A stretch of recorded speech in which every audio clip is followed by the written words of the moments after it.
Olá, meus amigos e minhas amigas do curso de Teologia para Leigos, Paz e Bem. Então, nós estamos agora dentro deste contexto, desse assunto da teologia sistemática. Nós vamos, no encontro de hoje, estudar sobre a igreja, a cristologia, a eclesiologia, que a gente vai falar sobre sacramentos, Mariologia e missão. Então vai entrar tudo esse assunto. Hoje nós vamos ficar então com a eclesiologia. O que é isso? Às vezes o pessoal confunde a história da igreja com eclesiologia. Eclesiologia é uma coisa, a história da igreja é outra coisa. Mas elas não estão separadas. Não tem um abismo aqui no meio. Elas estão unidas entre si, né? Então, é um conjunto. Mas a eclesiologia, ela vai falar mais dos fatos históricos disciplinares da igreja, né? Abordado no tema eclesiologia. Então, esse é o primeiro ponto. Nesta introdução, trata-se que a igreja, ela foi constituída lá por Jesus para levar a boa nova de Jesus, para levar a boa notícia de Jesus, para levar o anúncio de Jesus. Só que, para levar esse anúncio de Jesus, o tempo passou. A igreja tem 2.000 anos, mais de 2.000 anos. Então, a história da igreja até agora é mais grande do que a história da Bíblia. A Bíblia é a história escrita literalmente aqui na história da Bíblia, nós temos 1.300 anos. Para o tema de hoje, nós vamos tomar como referência o Evangelho segundo Lucas, o capítulo 24, do 13 ao 35, que vai contar a história da ressurreição de Jesus. Olha que bonito, a história da ressurreição. Vai contar que Jesus, depois de ressuscitado, ele caminhou com os seus discípulos. Ele falou da Bíblia e ele se revelou como Jesus ressuscitado. Muito bem. Quando a gente vai falar de eclesiologia, nós estamos também falando da origem dessa nossa igreja. Durante todo esse tempo dessa origem, a igreja tentou ser fiel à origem de Jesus, né? Lá, o que Jesus falou, o que Jesus fez, o que Jesus viveu, do ano 30 ao 33, né? Que a gente sabe que é a vida pública de Jesus. E dentro desse contexto todo, a igreja sempre procurou ser fiel a Jesus Cristo. Mas, por isso que a gente diz assim, a igreja é santa e também pecadora. É santa porque ela é de Jesus, ela é do Espírito Santo, ela é do Pai. Pai, Filho e Espírito Santo. Mas ela é pecadora porque é feita de homens e mulheres, que nem eu, você que está aí do outro lado.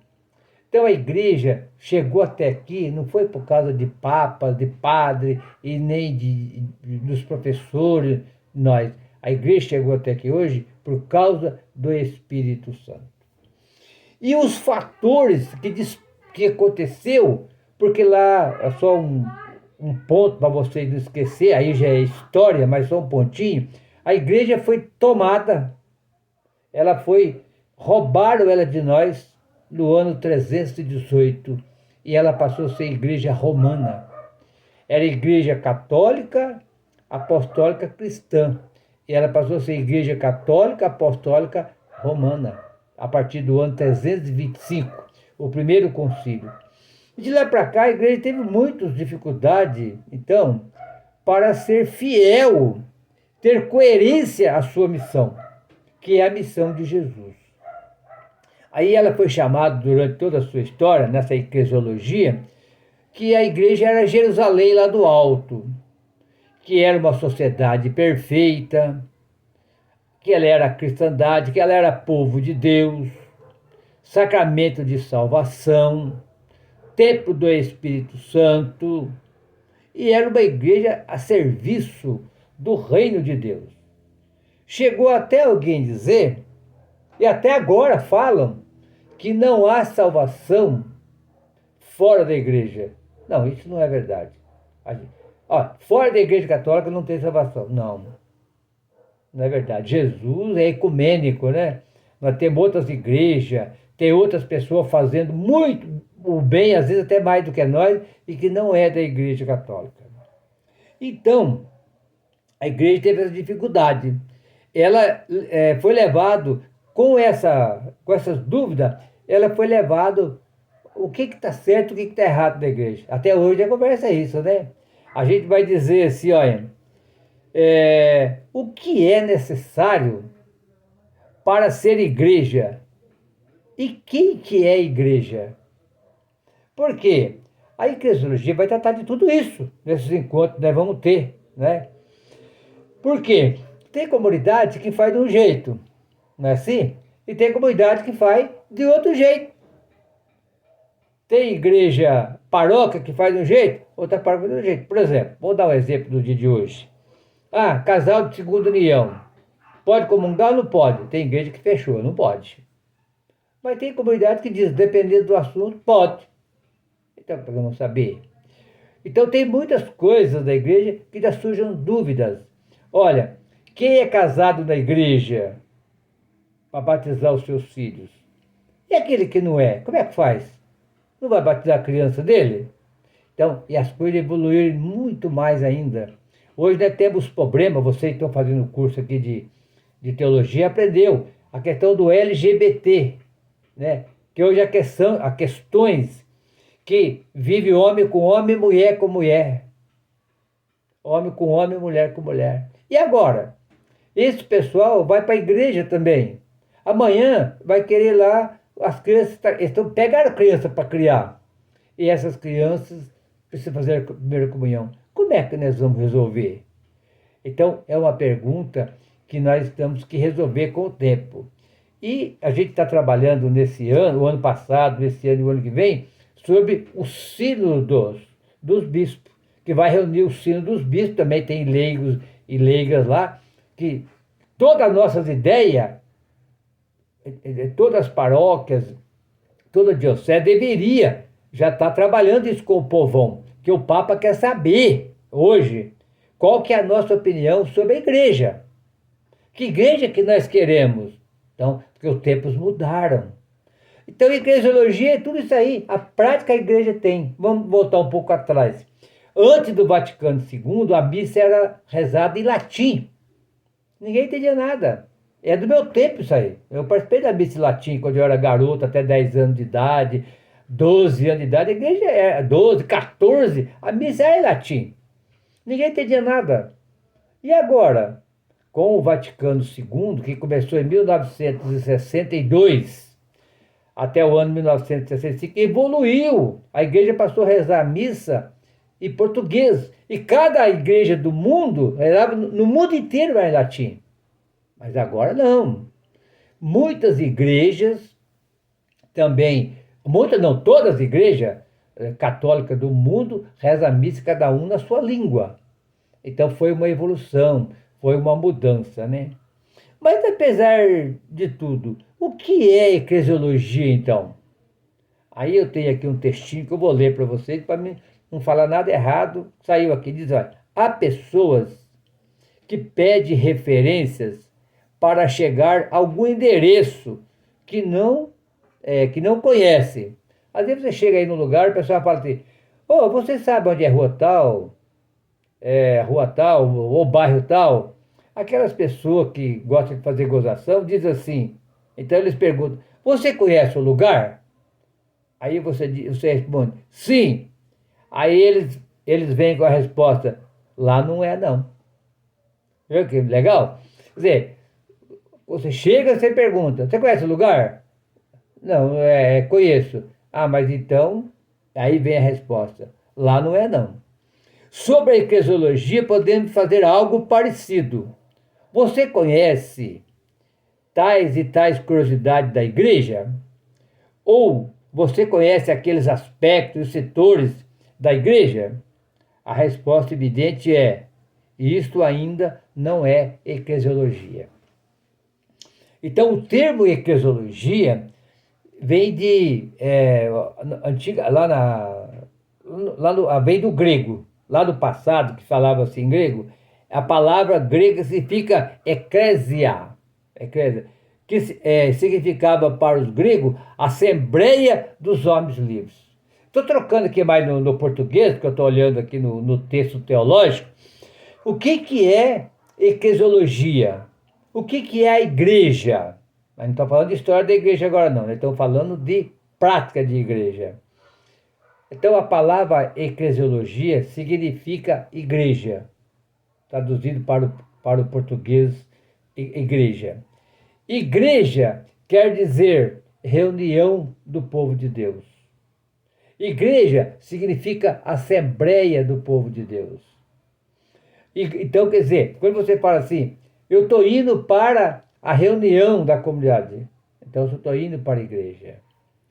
Quando você fala assim, eu estou indo para a comunidade, eu estou indo para a igreja. Eu estou indo para a assembleia dos cristãos, eu estou indo para a igreja.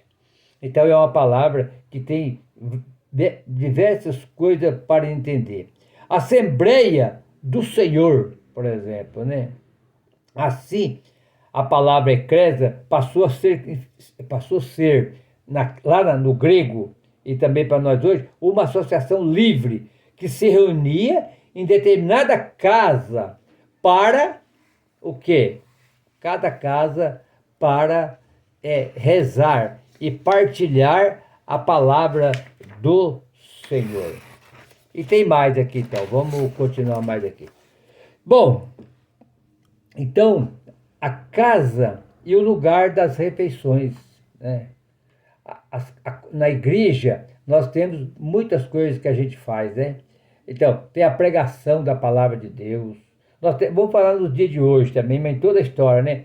Então, nós temos a celebração da Eucaristia, a celebração da palavra, nós temos o encontro de todas as pessoas, né? Todas as pessoas. Então, começou lá naquela época também. E se a gente olhar, por exemplo, lá em 1 Coríntios, né? A carta de São Paulo aos Coríntios, lá no capítulo 11, vai falar então como é que era a Eucaristia daquela época. 1 Coríntios, capítulo 11, versículo 23 em diante, vai falar como que o pessoal reunia para celebrar a ceia do Senhor. Então, Eclesiodito celebra a ceia do Senhor. Na igreja, nós temos a catequese, nós temos os sacramentos, como são celebrados os sacramentos, né? Tudo isso aí é dentro do espaço da casa de Deus. Quando a gente vai na casa de Deus. Aos poucos, já no século IV, passou a significar a reunião, a construção de todos que nós estamos reunidos.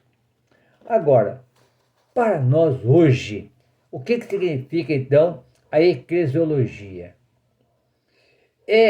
Eclesiologia é muito mais do que reflexão sobre a igreja, no sentido do que ela precisa ser a fim de se tornar mais fiel às origens e se tornar a mais autêntica, mais coerente e ainda mais profética e pastoral no seguimento de Jesus Cristo.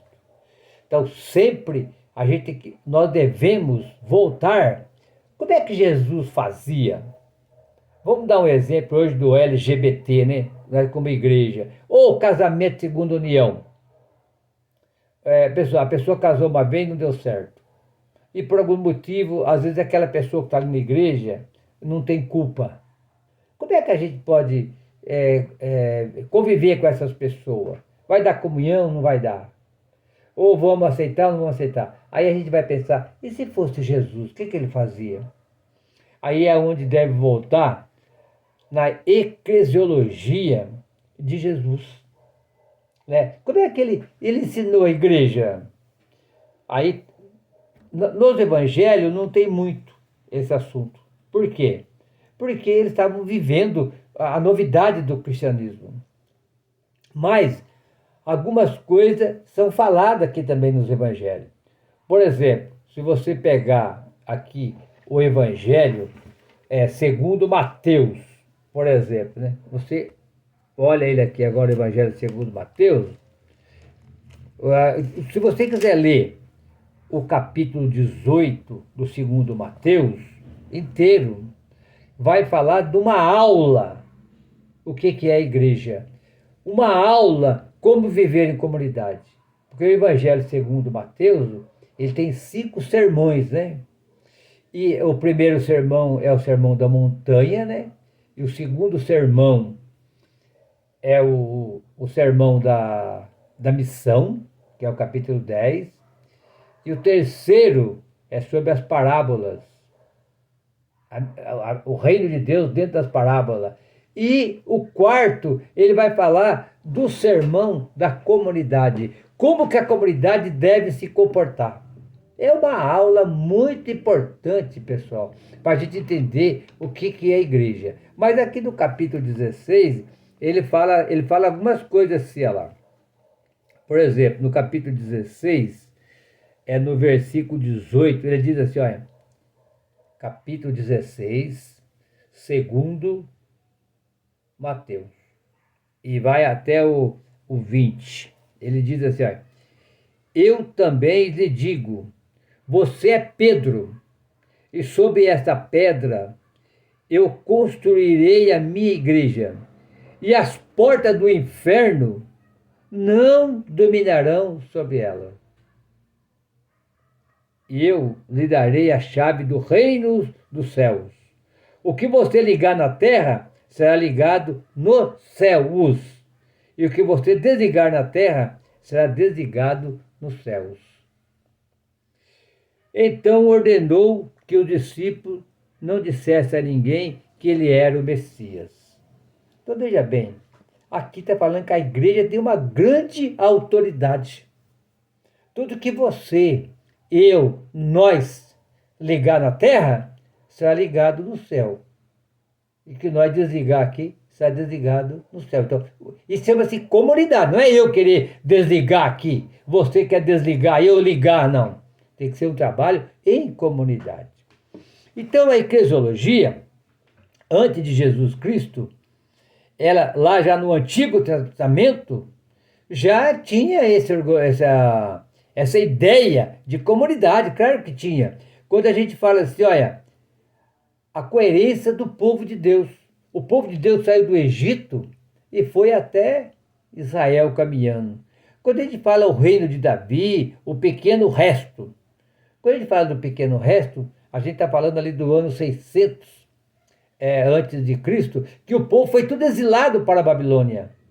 O pessoal foi exilado para a Babilônia, depois veio o Império Persa, o Império Grego, e aquele povo teve que se sujeitar ali dentro, vamos dizer assim, né? A resistência. E esse resto, pequeno resto que a gente chama aqui, ó, era chamado de Anauim. É uma palavra hebraica chamado Anauim, ou seja, os pobres de Deus. Esses pobres sempre tornaram o fermento para que a mudança social se transformasse dentro da Bíblia. Então, quer dizer, a resistência desse povo, olha que bonito, né? O Anauim. Outra coisa, pessoal, que na América Latina, nós estamos na América Latina, né? Que é o Brasil, está na América Latina, nasceu a igreja a partir do Vaticano II. Primeiro tivemos o Vaticano I, né? Aqui eu estou falando de concílio. O concílio do Vaticano I, depois foi 1869. Depois o Vaticano II, 1963. Aqui, pessoal, então surgiu-se. Nós estamos num país completamente diferente da Europa. Aqui estamos num país pobre. Né? Todos os países da América do Sul e América são pobres. E aqui surgiu, então, a opção pelos pobres, reinterpretada os dogmas e coloca-se ao lado dos oprimidos e dos anseios de todo o processo e faz uma leitura popular da Bíblia, articula a vida, a praxis, né? A fé e palavra, usando o tripé, realidade, Bíblia, comunidade. Então a leitura popular da Bíblia é o texto de Emaús que vocês vão ler. Quando a gente lê a Bíblia a partir dessa ótica, Jesus sempre parte de uma realidade da vida. E a partir dessa realidade vai até a Bíblia, para ver o que a Bíblia pode ajudar a iluminar essa realidade. E tudo isso faz com a ajuda da comunidade. Ninguém faz nada sozinho, né? Então, é muito importante a gente estudar a Bíblia dentro dessa realidade, né? Situar a nossa fé dentro de um contexto econômico, que a gente fala assim, é uma leitura teológica. Acho que todo mundo que participa da igreja já viu essa palavra. Essa palavra não é palavra, um método: ver, julgar e agir. Então, ver o quê? A nossa realidade. Então, a igreja, para ser eclesiologia, prática, olha a realidade do povo. Então, a realidade vamos dar um exemplo aqui, lá do sul, não é igual ao do nordeste. Do sudeste, não é igual ao centro-oeste, vamos dizer assim. Aí, por exemplo, você mora no bairro de periferia de uma cidade, eu estou falando de nós aqui, eu moro na periferia de Itatiba. A minha paróquia aqui, a nossa paróquia aqui, não é a mesma realidade da paróquia da Basílica. Não que lá seja melhor, e nem aqui seja melhor, mais ruim, estamos separados no abismo. Não é isso. Estou falando de realidade. Então, essa realidade que a ferramenta de tudo, né? Então, olhar a realidade, as comunidades, a catequese, as pastorais. Então, resumindo, eclesiologia. Né? Vamos estudar mais ainda, né? Que aqui é só um resumo. É olhar toda a prática da igreja. E a prática da igreja nunca pode ser a mesma. Antes do Vaticano II, em latim, todo mundo, os padres usavam batina. Ninguém podia sair da rua sem batina. Hoje em dia os padres andam que nem eu aqui, de camiseta. É proibido usar batina? Não. Pode usar se quiser, não tem problema, mas não usa.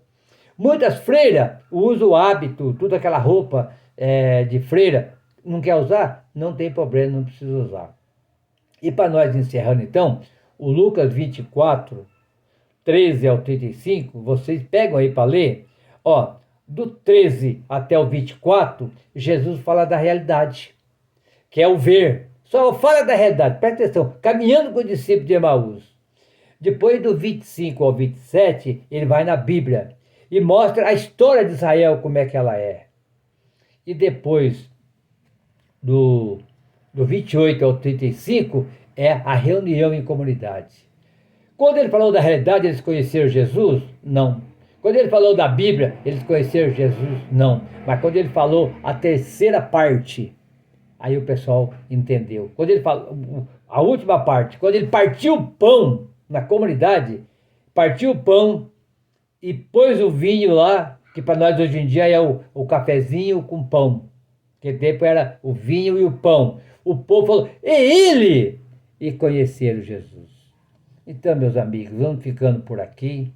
Todos vocês que acompanham nosso vídeo no YouTube, Eclesiologia é a prática da igreja. Manda esse vídeo para seus amigos, escreva para nós. Esse canal não é meu, esse canal é nosso. É um canal para todo mundo. Vamos levar essa palavra de Deus para todo mundo. A Bíblia, a palavra de Deus. Então, passa para os seus amigos e fala para eles também, para eles partilhar. E se inscreva no canal e peça para os seus amigos se inscrever. O Senhor esteja conosco. Ele está no meio de nós. Que o Senhor nos abençoe por intermédio de todos os santos. Em nome do Pai, do Filho e do Espírito Santo. Amém. e até o próximo encontro, se Deus quiser.